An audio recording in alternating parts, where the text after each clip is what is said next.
बिस्मिल्लाहिर्रहमानिर्रहीम। Dear सीएसएसपी aspirants और वो तमाम एस्पायरेंट्स जो किसी भी पेपर की तैयारी के लिए जॉब के लिए अप्लाई करने जा रहे हैं और टेस्ट की तैयारी कर रहे हैं, उनके लिए ये वीडियो बहुत ही ज़्यादा मुफीद और अहम होने जा रही है, क्योंकि इस वीडियो में हमने तमाम पास पेपर्स के जितने भी जन साइंस से रिलेटेड क्वेश्चन हैं और एवरेज साइंस से रिलेटेड क्वेश्चन हैं, उनका हमने एक वीडियो के सूट में आपको पेश करने की कोशिश की और इसमें आपको वो तमाम जो है ना ज़रूरी चीज़ें आपको बताई हैं जो कि इंटरव्यू में भी पूछी जा सकती हैं। तो चलिए शुरू करते हैं। आज की हमारी जो वीडियो है उसका ये जो पहला क्वेश्चन है वो कुछ इस तरह है कि in very low temperatures which will freeze last. Low temperature में किस जगह का पानी जो है वो फ्रीज़ होगा, आखिर में सबसे आखिर में फ्रीज़ होगा। रिवर का, टैप वाटर या सी वाटर या रेन वाटर। जो समुद्री पानी है सी वाटर वो सबसे आखिर में फ्रीज़ होगा। उसकी वजह मैं आपको बता देता हूँ कि जो समुद्री पानी होता है वो आम पानी के मुकाबले में देर से जमता है। इसकी वजह इसमें मौजूद नमकियात की बहुत बड़ी मकदार है। नमक की जो मौजूदगी है वो पानी के मालिक्यूल्स को तरतीब पाने से रोकती है। पानी के मालिक्यूल अपनी जो तरतीब है उसमें वो तरतीब नहीं हो पाती, इसलिए समुद्री पानी को जमाने के लिए जो है आम पानी के मुकाबले में ज़्यादा जो है यानी कि कम दर्जा हरारत की ज़रूरत होती है। सी वाटर, ठीक है जी। Next is the nearest planet to Earth. ज़मीन से करीब तीन जो सियारा है वो है जी वीनस। बी ऑप्शन आपकी ठीक है। वीनस जिसको ज़हरा भी कहते हैं उर्दू में, इसको ज़मीन का जुड़वां प्लैनेट भी कहा जाता है, ट्विन प्लैनेट ऑफ अर्थ भी कहा जाता है, क्योंकि ये ज़मीन के सबसे करीब वाक़ होता है।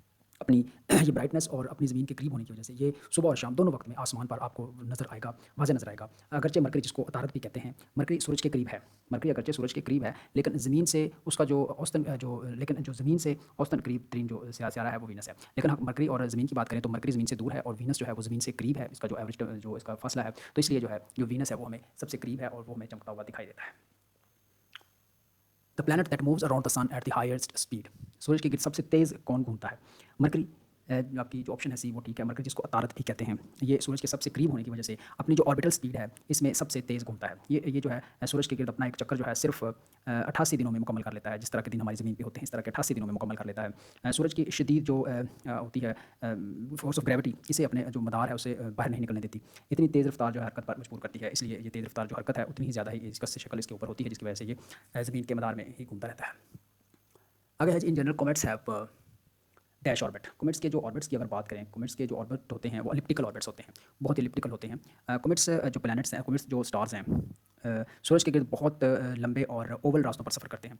इनका जो मदार है, इनका जो ऑर्बिट इतना बड़ा होता है कि वो एक चक्कर मुकम्मल करने में सैकड़ों या हज़ारों जो है ना वो ईयर्स लगा देते हैं। जब ये सूरज के करीब आते हैं तो उनकी जो बर्फ़ है वो पिघलती है, जिसकी वजह से उनके पीछे जो एक लंबी चमकदार दुम बच जाती है इसी बर्फ़ की, जो हमेशा सूरज की जो है ना अपोजिट डायरेक्शन में ही रहती है।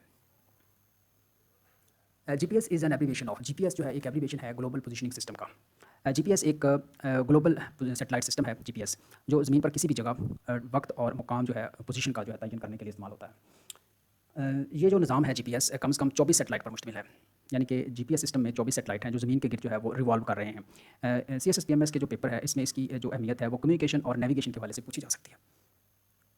Oxidation is a chemical reaction involving the loss of electrons. अब केमिस्ट्री में ऑक्सीडेशन इस अमल को कहते हैं जिसमें कोई एक एटम या मॉलिक्यूल अपने इलेक्ट्रॉन्स खारिज करता है। जब कोई एटम खारिज करता है या मॉलिक्यूल इलेक्ट्रॉन खारिज करता है तो उसके ऊपर पॉजिटिव चार्ज आ जाता है। इसे याद रखने का आसान तरीका है OIL, यानी कि ऑक्सीडेशन इज लॉस। यानी कि अगर आप ऑक्सीडेशन की आप तारीफ करना चाहते हैं तो आप ऑयल जो है इसका वर्ड याद रखें, O for oxidation, I for is, L for loss, oil. यानी कि oxidation is loss of electron. इसके बाद जब कोई एटम इलेक्ट्रॉन हासिल करता है तो इसे रिडक्शन कहा जाता है। At night planets intake dash and release dash.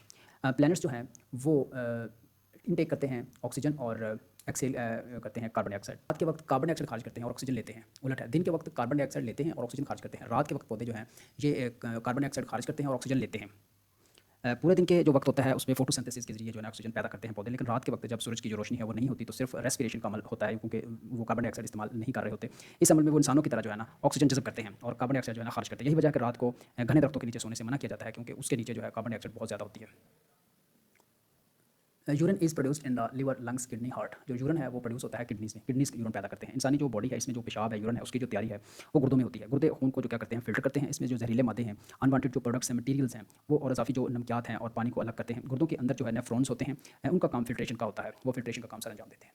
Position of an electron, position of an element in the periodic table is determined by its mass, neutron, positron, electron. Position of an element in the periodic table में किसी element की जो position है वो उसके proton number से जो है ना वो ज़ाहिर की जाती है।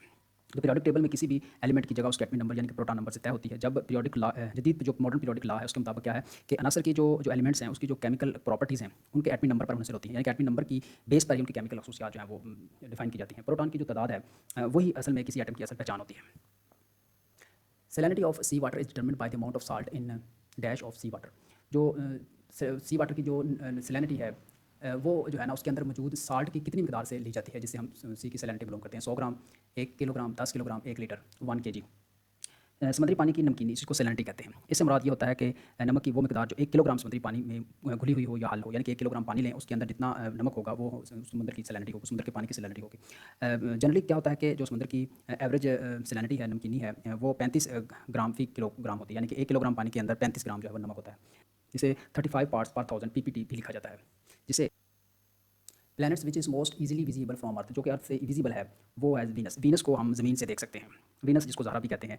ये ज़मीन से सबसे वाज़ेह और रोशन नज़र आने वाला सियारा है। इसके जो बादल हैं वो बहुत घने होते हैं, सूरज की रोशनी को बहुत ज़्यादा जो है ना रिफ्लेक्ट करते हैं, जिसकी वजह से ये सुबह के वक्त मॉर्निंग स्टार और शाम को इवनिंग स्टार के तौर पर जो है हमें चमकता हुआ दिखाई देता है। अपने जो इसके बादल हैं उससे सूरज की रोशनी मुनक्किस होती है, तो हमें सबसे पहले यही जो है ना प्लैनेट नज़र आता है। The great red spot is the feature of planet. The great red spot है, ये किस प्लैनेट का एक खूबी है? ये जुपिटर यानी कि मुश्तरी प्लैनेट की खूबी है। ग्रेट रेड स्पॉट दरअसल जुपिटर के सियारे पर आने वाला एक बहुत बड़ा और एंशियंट तूफान है जो सैकड़ों सालों से जारी है। यानी कि रेड स्पॉट जो है मुश्तरी जो जुपिटर सियारा है उसके ऊपर जो है ना एक तूफान बरपा है, एक तूफान है बहुत बड़ा जो कि कई सालों से उस पर वाक़या हो रहा है। ये जो तूफान है इतना बड़ा है कि इसमें भारी जो ज़मीन जैसी 2 ज़मीनें समा सकती है। यानी कि अगर हम इसकी ज़ख़ामत की बात करें, इसकी साइज़ की बात करें, तो इसके अंदर 2 ज़मीनें जो है ना आ सकती है। ये ज़मीन से 2 गुना बड़ा है कह सकते हैं।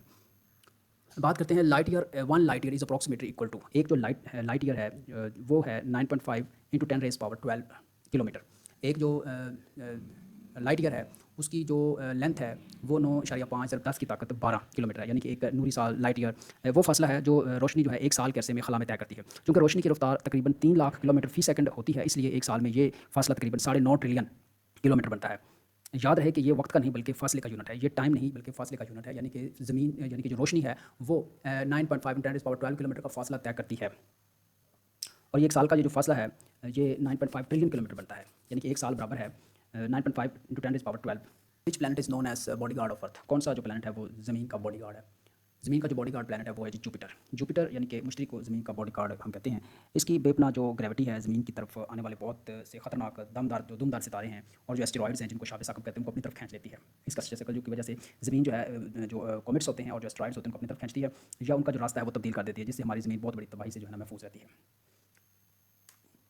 How many planets are visible to us without using a telescope? एक टेलीस्कोप के बगैर हम कितने प्लैनेट जो है ना वो देख पाते हैं? अगर हम प्लैनेट्स के देखने की बात करें तो तकरीबन 5 ऐसे सियारे हैं जिनको हम टेलीस्कोप के बगैर आसमान पर जो देख सकते हैं। सियारों को जिनको हम देख सकते हैं उनमें मरकरी, वीनस, मार्स, जुपिटर और सैटर्न, ये 5 सियारे हैं। मरकरी, वीनस, मार्स, जुपिटर और सैटर्न। कदीम जो ज़माने से इंसान जो है इन 5 सियारों की जो हरकत है इससे वाक़फ़ था, क्योंकि ये सितारों के मुकाबले में अपनी जगह बदलते रहते हैं। According to big bang theory the universe began about dash billion years ago. Big bang theory के मुताबिक जो यूनिवर्स है कितने साल पहले शुरू हुई थी? 10 से 20 साल जो है ना ये अरसा था, इतने साल। बिग बैंग थ्योरी जो है ना है क्या? इसके मुताबिक कायनात की अगर हम बात करें तो कायनात का आगाज़ जो है एक धमाके से हुआ था। साइंसी अंदाज़ों के मुताबिक ये वाक़या तकरीबन 10 से 20 अरब साल पहले पेश आया।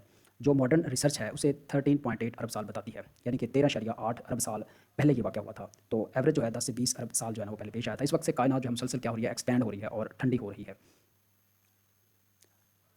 Biosensor is used to measure. Biosensor किस के लिए इस्तेमाल होता है? बायोसेंसर जो है ग्लूकोज लेवल जो है वो मेजर करने के लिए इस्तेमाल होता है। बायोसेंसर एक ऐसा आला है, एक ऐसी डिवाइस है जो कि बायोलॉजिकल मैटर्स की मौजूदगी का पता लगाता है। इसका सबसे आम इस्तेमाल शुगर या डायबिटीज़ के मरीजों के लिए होता है, जहाँ ये खून के एक कतरे से क्या करते हैं, ग्लूकोज की जो लेवल है खून के अंदर वो मालूम करने के लिए इस्तेमाल किया जाता है biosensor. Einstein's equation E = mc square states that mass and energy are interchangeable. Mass and energy are interchangeable. Einstein की ये एक मशहूर मसवात है E = mc स्क्वायर। ये बताती है कि मैस और एनर्जी एक ही चीज़ की 2 मुख्तलिफ शक्लें हैं और उन्हें एक दूसरे में तब्दील किया जा सकता है। यहाँ E एनर्जी के लिए है और m जो है मैटर के लिए, और c जो है ये स्पीड ऑफ लाइट को ज़ाहिर करता है। इस असूल ने न्यूक्लियर फिजिक्स की जो है ना बुनियाद रखी। न्यूक्लियर फिजिक्स की बुनियाद जो है E = mc स्क्वायर पर रखी गई है, ये भी आपने याद रखना है। That's a unit of electric current. Electric current का जो सिस्टम इंटरनेशनल में जो यूनिट है वो क्या है जी? करंट का जो यूनिट है वो एम्पियर है। एम्पियर इलेक्ट्रिक करंट की जो पैमाइश है उसका ऐसा यूनिट जो है वो एम्पियर है। ये हमें बताता है कि किसी कंडक्टर या वायर में से फी सेकंड कितना चार्ज गुजरा है। CSS PMS के पेपर्स में अक्सर वोल्ट यानी कि पोटेंशियल डिफरेंस और एम्पियर यानी कि करंट के दरमियान जो है ना फ़र्क पूछा जाता है। Principal constituent of the earth atmosphere is, जो प्रिंसिपल कॉन्स्टिट्यूएंट ज़मीन के जो एटमॉस्फेयर उसका जो सबसे बड़ा कॉन्स्टिट्यूएंट है वो है जी नाइट्रोजन। ज़मीन की फ़िज़ा यानी कि एटमॉस्फेयर में सबसे ज़्यादा जो पाई जाने वाली गैस है वो यही नाइट्रोजन है, जो फ़िज़ा का तकरीबन 78% जो है वो बनाती है। ये जो गैस है ये डायरेक्टली जो है सांस लेने के काम नहीं आती, लेकिन ज़मीन पर ज़िंदगी के जो बैलेंस है, ज़िंदगी का जो मौजूदगी है और पौधों की जो नशोनुमा है यानी कि नाइट्रोजन साइकिल उसके लिए ज़्यादा अहम है।